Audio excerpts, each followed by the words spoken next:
Hi, so in today's video I'm going to be taking you through my daily routine with regards to keeping chickens, just to give you a bit of an idea on the time needed to look after them, what it entails, what exactly you have to do. So this is just a basic day-to-day guide that will hopefully help you if you're in two minds yourself on whether to keep chickens or not. So the first thing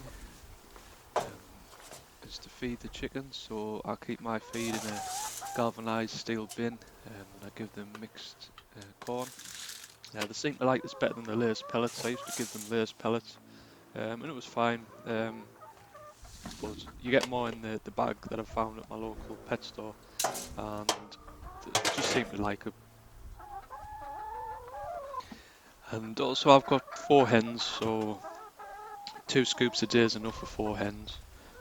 Ex-battery hens, paid £2.50 each for them, and they've been laying as good as, well, young hens really. Fantastic. So the second job, now because I think they were ex-battery hens, sorry, they tend to sleep in the nest boxes, which I don't have a problem with. I'm not bothered about that. It just means that I have to clean the poo and things out of the nest box rather than, pull the draw out. So I don't mind. They probably had quite a hard life, so I don't mind letting them sleep where they want. So to be honest, I do this probably every 2 days, and I think they split the nest boxes really. So I think 2 is in one and 2 is in the other. So yeah, every day is probably better, but I do this every couple of days. And then once I do that, I replace I give a little top on of bedding.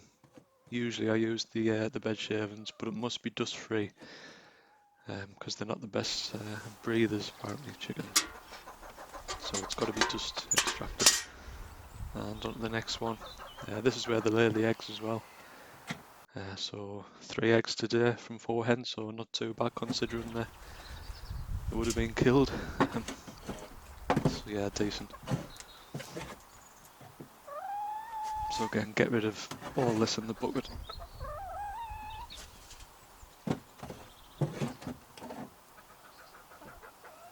And one other thing to mention here is I just use tools that I have lying around, so it's just an old garden trowel.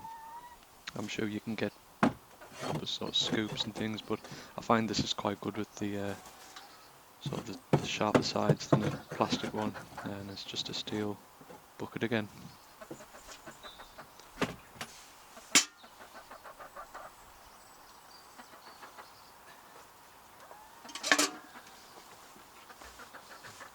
So all of that goes in the compost bin. So I find it rots down really well with the other sort of vegetable scraps and bits and pieces that I put in. And you obviously want to do this. You don't want to put it on your beds fresh, because it'll just kill anything that's there really. So it's high in nitrogen, fantastic fertilizer. So it shouldn't take too long to rot down, but it's quite a big compost bin, that one. So I think I'll have to get a lot of the summer's worth of greens and things before it fills right up.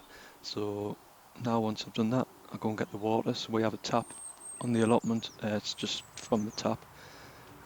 Sometimes I put a little bit of cider vinegar in. And everything that you see in this video is linked below, by the way, as well. I've got links to what I use. So I like to use a really big drinker. So that means in the summer, when they drink a lot more, you don't have to fill it up twice. So it's just practical really. And there we have it. So some happy chickens. So all in all, that only probably took about 10 minutes. So that's my daily routine. If you like this video, hit the like button and don't forget to subscribe. And thanks for watching.